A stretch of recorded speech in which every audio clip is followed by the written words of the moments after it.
everyone, and welcome to another session of Watch Me Work. I create this session to record as souvenirs on some of my design works, so therefore the client can have a look back at it whenever they like, or show it to family members or do whatever they want to do with it. And it's also helped me as a record keeping on track of how I carry out certain design, because what I found was when looking at pictures after a while of a design that I've done, I sometimes actually forgot of how I've done it or what color I've used to create such thing. So Watch Me Work was created just so that I can keep a memorial clips of how I've done certain design that stand out to me.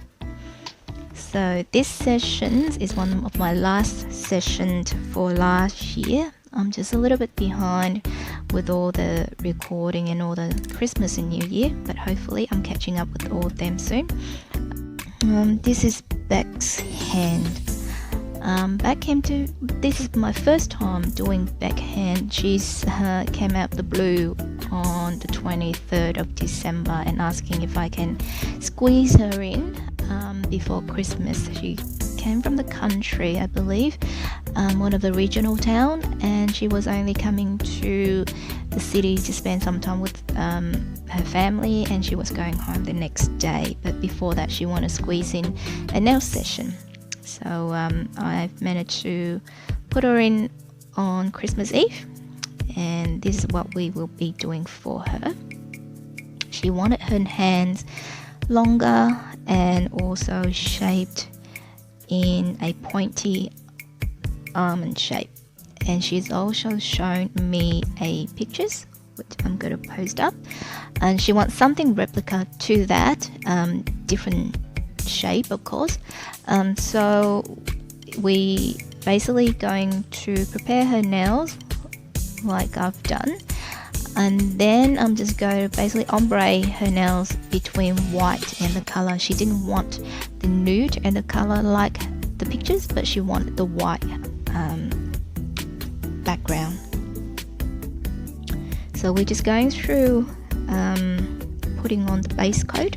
So I've done my first layer just right across the dip line, the line of where the tips was put on. When you have extensions, always make sure you do a base coat where you start off at the joining tips and nails part, and then the second layer will go above higher, roughly around 80% of the nails. When you do an almond shape, you don't want to run your base solution all the way out to the side straight away. Keep it in the middle and slowly blooming out to the side, and then you'll get your nice apex growing in the middle more. So this is the second base coat that we've done, and the base coat of course is always clear.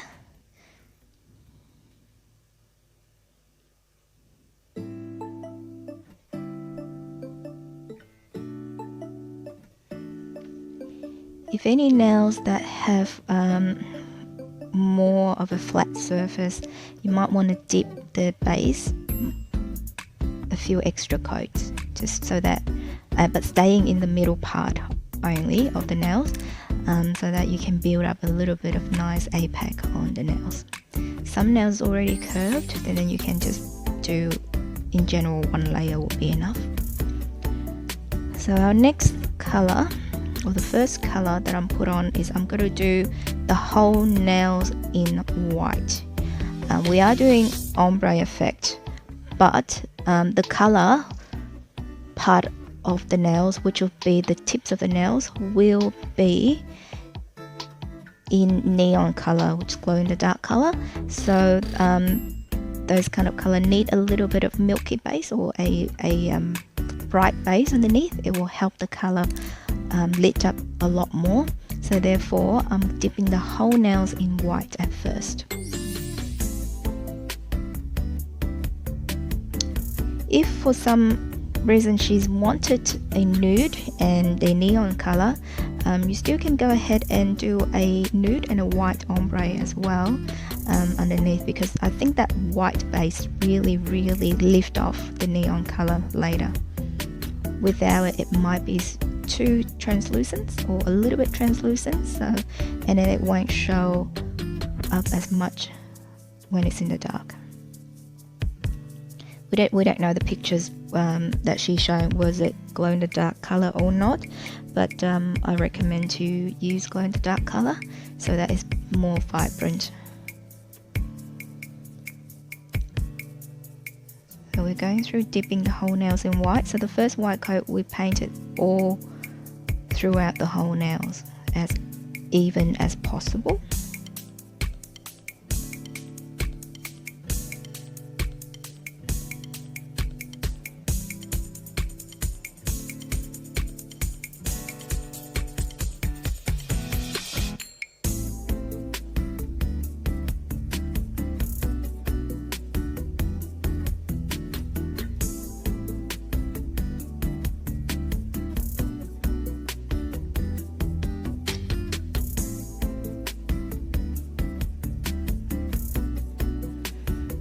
So that's our first white layer done. So after this, it will be ombreing throughout with the different color at the tip.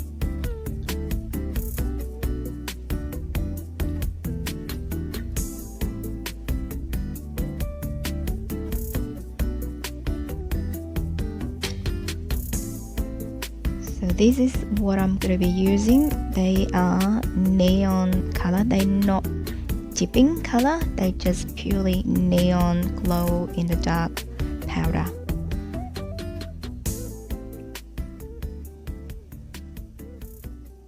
I use this instead of the glow in the dark dip color just because this gives the client more color choices. Whereas the collection of glow in the darks that I have generally color quite pastel, so quite lightened color. But because we're doing this as a ombre, we want the color to be quite stand out during the daylight as well as during the nighttime. So therefore I use this glow in the dark powder instead of glow in the dark dipping powder. So the client had the option of choosing her colors. That set has 12 colors, but she picked her 5 colors for the 5 fingers.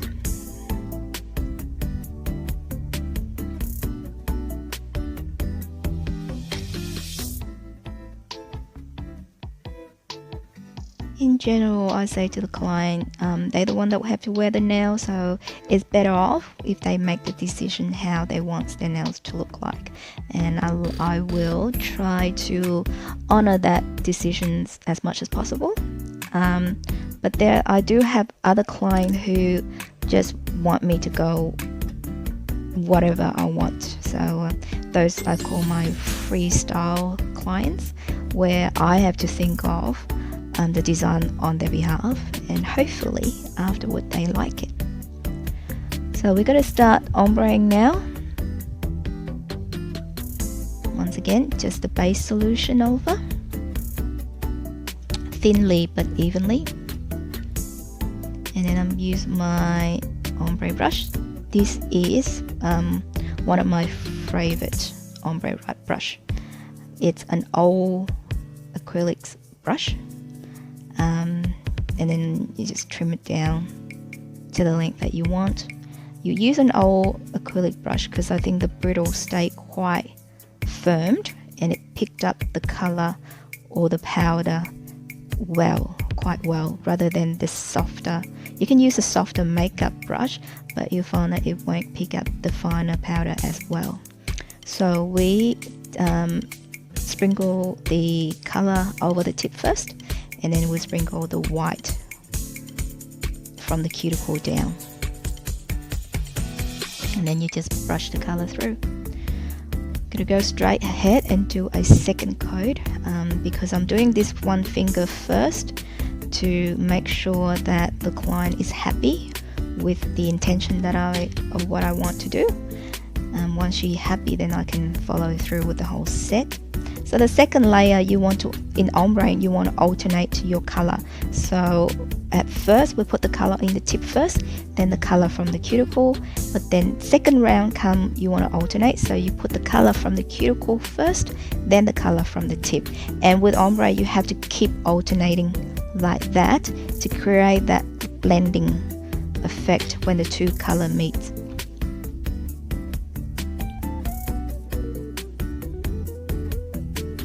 Thankfully, this style that we're doing, we're going to be sprinkle glitters, chunky glitters over it. Not chunky glitters, but quite raw glitters, so there's no powder in the glitters at all. So we're going to sprinkle those glitters over the nails. So with the blending line, I didn't have to work it through very well. It's just a very quick ombre, and then now I'm going to sprinkle the raw glitters over the nails. So this is basically how we achieve that sparkly effect over our ombre color. This is called a sugar coating method. So when you're sugar coating, you actually sprinkle the glitter right at the very end, and it gives the nails a bit of rough surface, but the glitters really stand out a lot, or shine out a lot better. Otherwise, if the client prefer a smoother design, which in this case she does, then after the sprinkle of the glitters, then I'm going to run and put the nails in clear dip. So it's like encapsulating the glitters, and then we're just going to buff smooth the nails afterward, and then just put top on. So we'll move on to, so she's happy with what I'm intending to do, so we moved on to the rest of the fingers now. So second fingers, once again ombre. So we run color at the tip first, sprinkle the color at the tip, I should say.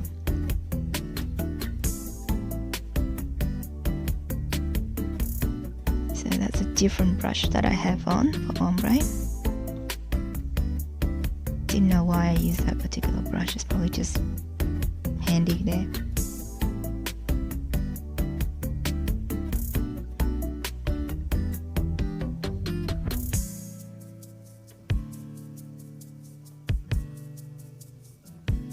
Maybe I used two different brushes. Oh yes, I did.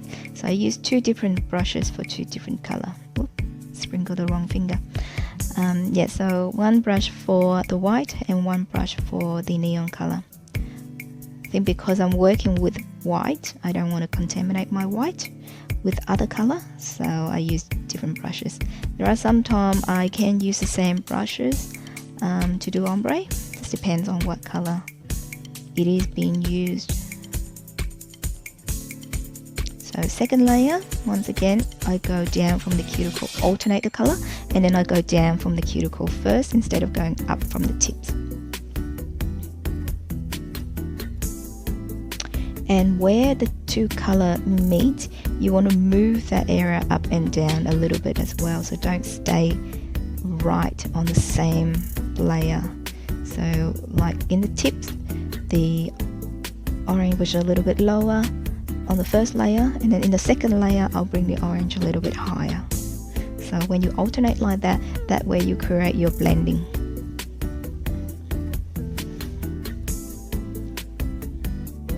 So we're going to repeat this step to the rest of our fingers. With each fingers will have their own color coordinate to the tips. That's chosen by the client. So I'm going to fast forward until we get to the next step.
So now we have finished ombreing all of our fingers.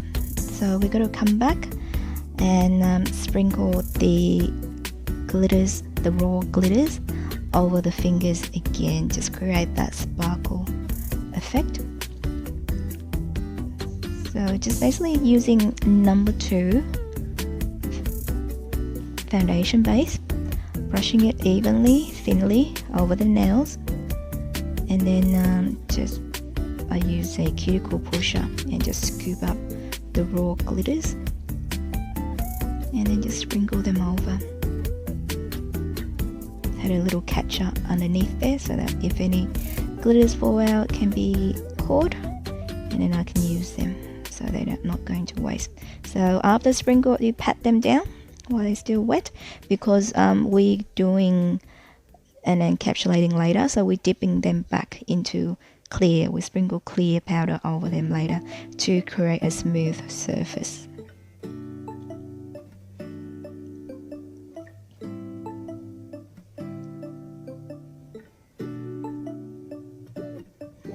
This is quite an easy design, nothing too complicated about it. Basically do your ombre and then sprinkle your glitters and then encapsulate the glitters, and then you'll be done.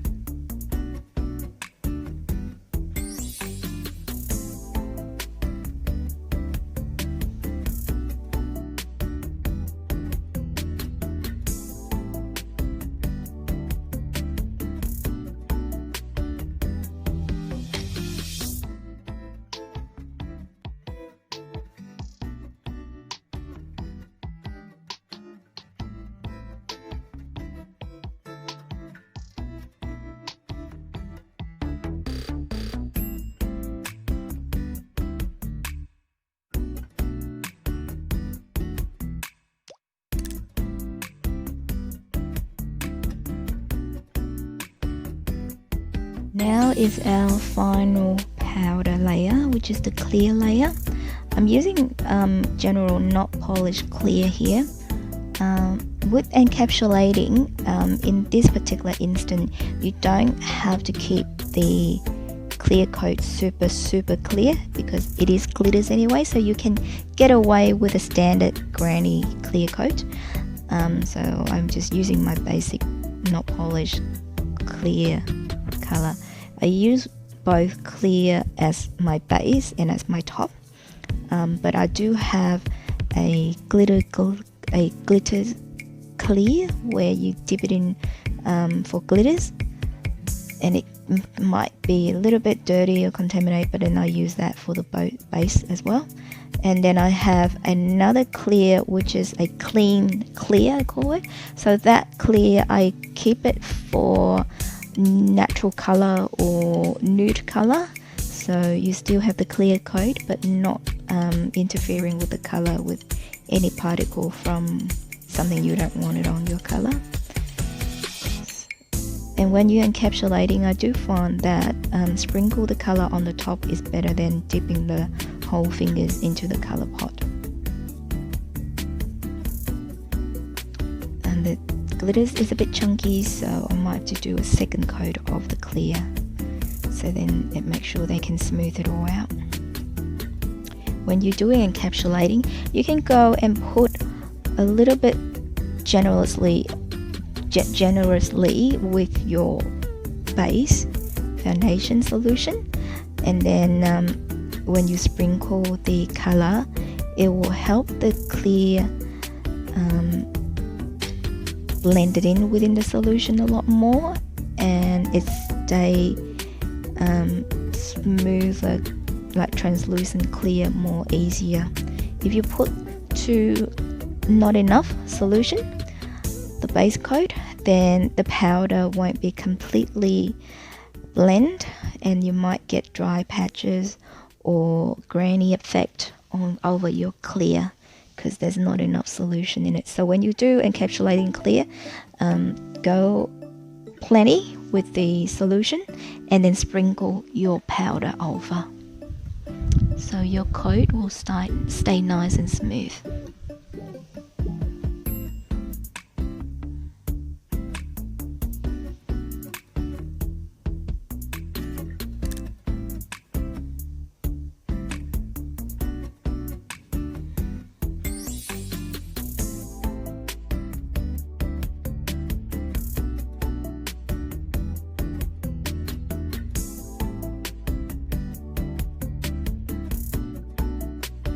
So now I'm going through dipping the second layer of clear,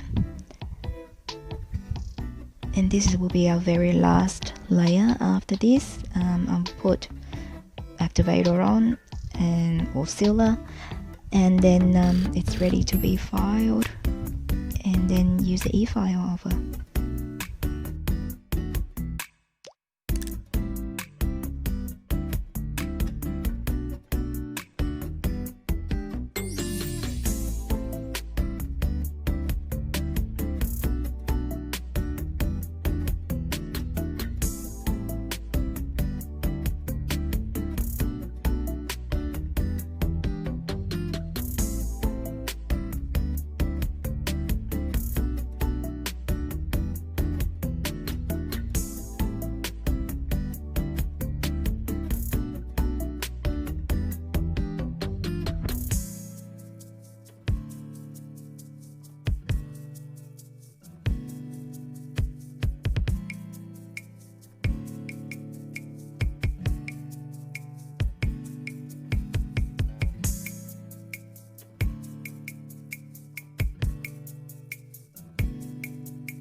Like usual, I'll run a smooth e-file head over all the nails, and then in the end I will use a cuticle head and go over my cuticle line just to make sure that the cuticle get all smoothed out and clean up, and that will be preventing for any lifting later.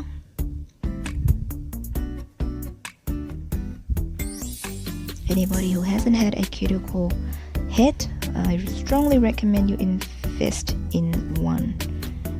Make sure when you do your cuticle head to run your final cuticle line, it has a straight edge rather than a tipped edge. So the straight edge will help you go through the cuticle line easier, rather than anything pointy or anything that has a little tip on it.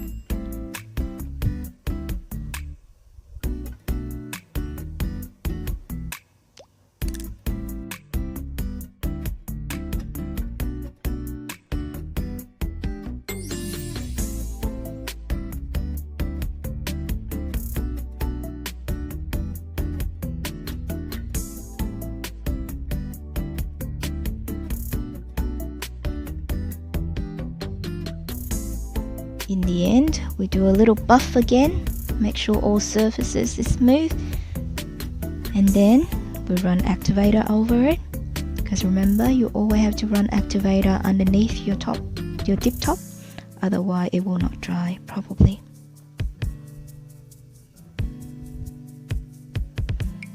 And so activator on, and then we're going to run our 2 coats of dip top.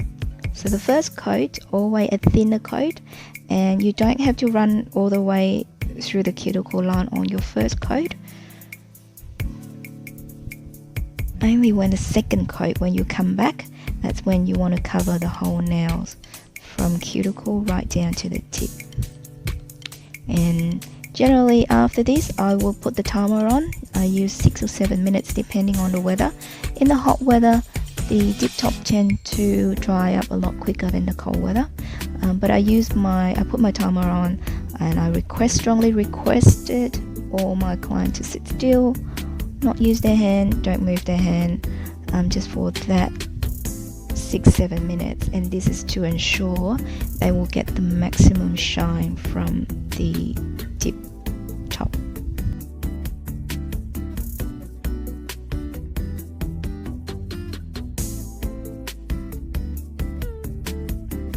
So this is the finished set. As mentioned, I used the glow-in-the-dark tip powder. So you just put a little bit of LED light across the color, turn off your general light, and you will watch the color lit up. I don't know, but once you get into glow-in-the-dark, I seem to get obsessed with it and I can't get away from it. So I tend to push it on most of clients that I come across. Some take it, some don't. But yeah, I just think it's more alive when you got glow-in-the-dark color. So thank you very much for follow through with me in another Watch Me Work session. I do have a playlist of this, and you can see other sessions as well. If you enjoy my content, please subscribe and like and share my channel so I can keep doing this and give everybody more entertaining clips in the future.